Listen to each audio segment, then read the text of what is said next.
It's the same old Chicago Bears, no matter who the coach and quarterback is, and quite frankly, it's not good enough. Let's talk about it.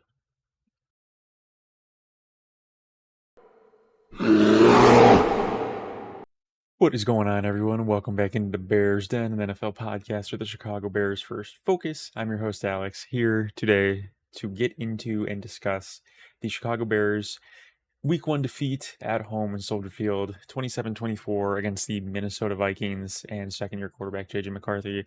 There's a lot of things that I want to get into and talk about today, and we'll go ahead and we'll get into it. So um, this video is a little bit later than I would typically do these videos last year because I wanted to sit on this loss a little bit. I wanted to watch some of the tape and kind of formulate my feelings rather than more of a reaction, like a post-game reaction video where my emotions would maybe get the best of me because to be completely honest, after last night, I was extremely pissed off. I was extremely pissed off because it was the same old Bears, new coaching staff, new players, and it's still like the same Bears game that I've watched for the last 4 or 5 years, right? Where they're in the game, they're kind of controlling the game for a bit, and then they find a way to lose the game by beating themselves. It's not that Minnesota won last night, it's that the Bears lost the game. It's typically how it goes. And what was extremely frustrating was that it was with Ben Johnson, right? A coach that you would think this would not be able to happen with, it happened with. And so that's something that's really, really frustrating as a fan to watch. There's some things that concern me. There's also some things that, as I've been sitting on it now, almost, it's basically 24 hours since kickoff. Uh, it's not necessarily as bad as I thought it was after the game last night, right? When my emotions were full strength. Like when we look at the stats, Caleb Williams, 21 for 35, 210 passing yards, passing touchdown, 2 rushing touchdowns, 86.6 rating, which is lower than his average last year. Started the game 10 for 10. It was the most perfect start that you could ask for in a week 1 game with a new coaching staff, right? Defense comes out, forces a 3-and-out right away. Then the offense gets the ball and goes down the field right away and scores a touchdown. And your quarterback starts the season 10 for 10. And it's just like, oh my gosh, here we go. Like, we finally have a real coach. We finally have, the coach quarterback combo that we've been waiting for all these years. And then it just kind of stopped.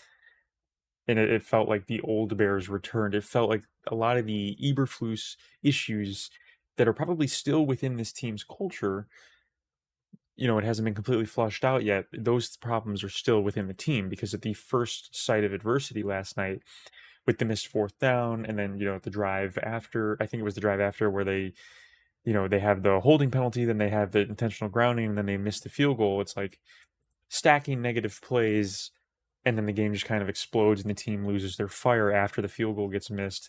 This is the team that we've seen over the past 3 years when Matt Eberflus was the head coach.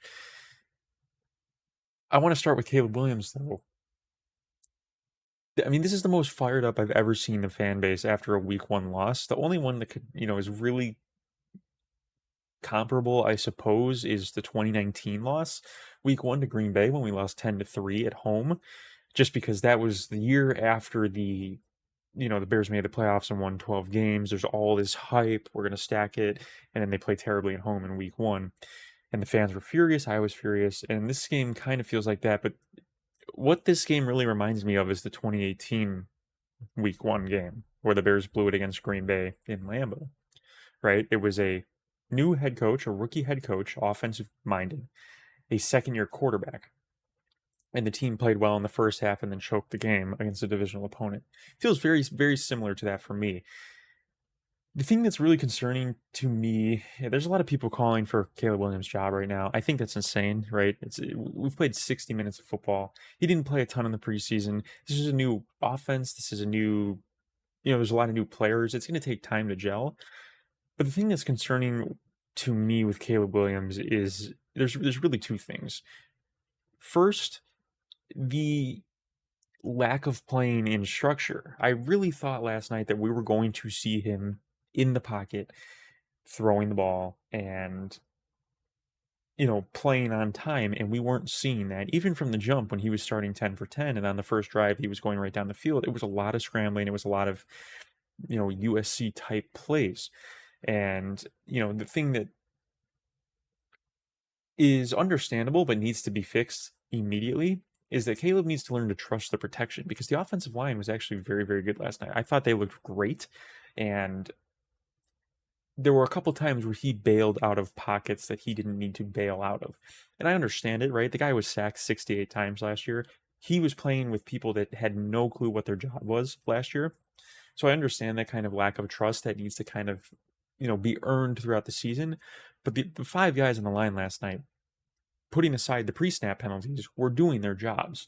And so he needs to be able to trust that and stay in the pocket and deliver the ball where it needs to be delivered, right? Of course, we're going to get some of those Superman type plays that we get from him, and that's going to happen, of course, and you want to have those plays, but he needs to be able to play in structure as well. And I didn't really see that last night, and that's kind of concerning to me. And the other aspect is, I think he was coached very hard last year by Eberflus and Waldron to not throw picks, and I think that's kind of ruining his game, right? I never thought I'd say this as a Bears fan, right? But I want Caleb Williams to throw some interceptions. I want him to go out there and throw the ball and sling it and throw some picks. Okay, I'm tired of this, check down spam offense, right? Like, I want some big plays. Ben Johnson's going to want some big plays. He's drawing up big plays. I've watched some of the tape back. There's some guys open down the field that aren't being hit. We need to be taking those chances. If you throw some picks, that's fine. But those are my two really big issues, right? Obviously, the accuracy was not great last night, and there's a ton of people online ripping Caleb about that. There's games where quarterbacks miss throws, right? I think that, the most egregious one was the one to DJ Moore up the left sideline late in the game. That can't happen, right? You got to just put the ball on him. People are going after Caleb for the fourth down one. The way that I see that is, it's kind of like a designed play where he moves his eyes to the right and then comes back and slings it. I think he just played that play a little bit too quick. And it's week one. It's a new offense. There's a lot of kind of timing and designed stuff in this Ben Johnson offense. It's going to take some time to gel, right? It's going to take some time to figure that out. And first game of the year, there's going to be some nerves, there's going to be some jitters, and the timing of those plays is going to be thrown off. So I'm not completely panicking, but I want to be able to see him play in structure and in time. And it's frustrating that we didn't really get to see that last night. I think the thing that, when I sit here and I look at it now, as opposed to 21 hours ago after the game, is that it's a 3-point loss to a division rival that won 14 games last year, who had a top 3 rushing defense, who also in this offseason added 2 Pro Bowl defensive tackles on their interior defensive line. That's not that bad, right? That's not that bad for a rookie head coach and a second-year quarterback making his, first start of the season, right? A 3-point loss. Now, the game should have been won, right? I hate that the Bears constantly do this and let teams kind of hang around instead of just putting them away. We've seen that many, many times. But it could be worse. It could be worse, right? And I feel much better today than I did yesterday. My biggest concern, not my biggest concern, but one of my biggest concerns is Cairo Santos, right? The missed field goal will really, really hurt us.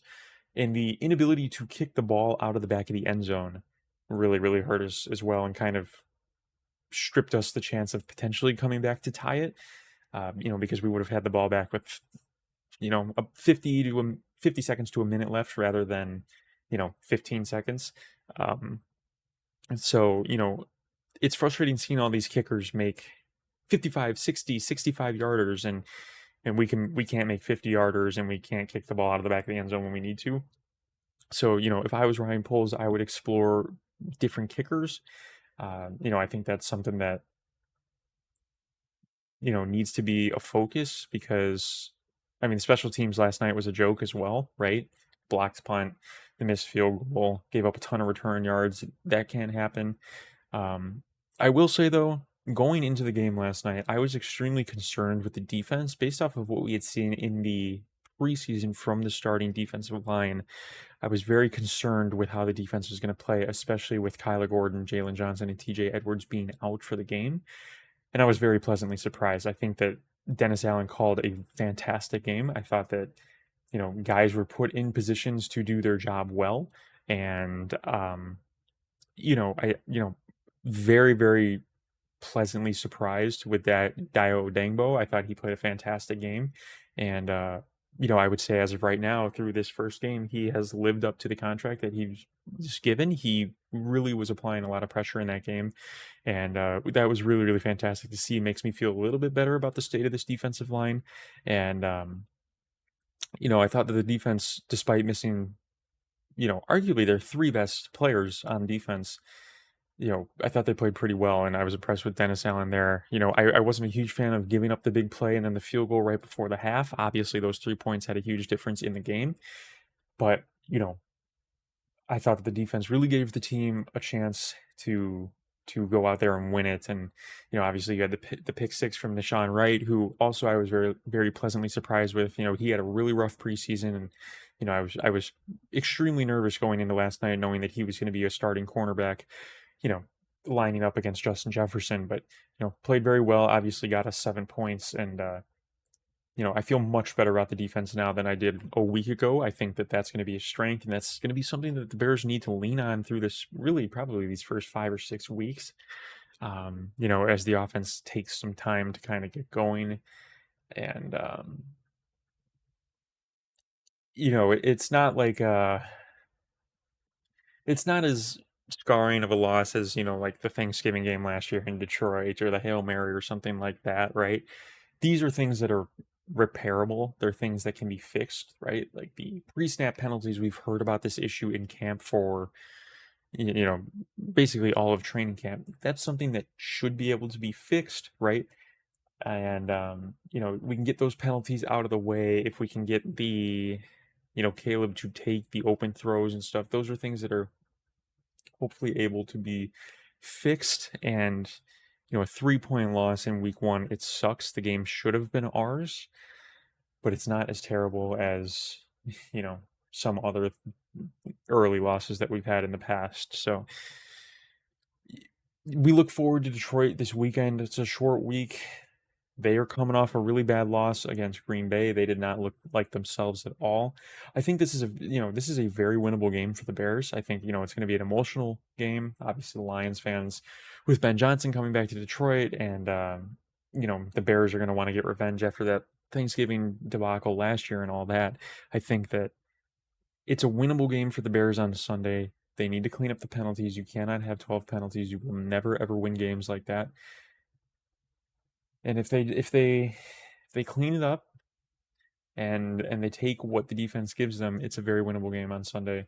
Very, very excited to see that. I'm impressed with the defense, and the Bears need it. The Bears need this game on Sunday. You really do not want to be 0-2 with 2 division losses going into week 3. That's a really rough spot to be in. So it's a very important game, and I hope that the Bears can figure it out quick. But that is it for this video. Let me know what you guys think down below. Are you out on Caleb Williams after week 1? Is it too early to say? There's a lot of people online that are done with him. They're calling for Bagent. They're calling for, college quarterbacks to be drafted in the upcoming draft, and so on and so forth. Let me know what you guys think down below. And what did you think of Ben Johnson's debut? Do you hold him responsible for the loss? Was it more so the players? What are your thoughts? I would love to hear your thoughts down below in the comments. And if you're new here, please hit that subscribe button. It really helps me out. We're growing this channel. Looking to hit 500 subscribers by the end of this NFL season. That is the goal. So if you're looking for some football content, I'm your guy. Appreciate you guys as always. Bear down, and we will see you guys in the next video. Peace.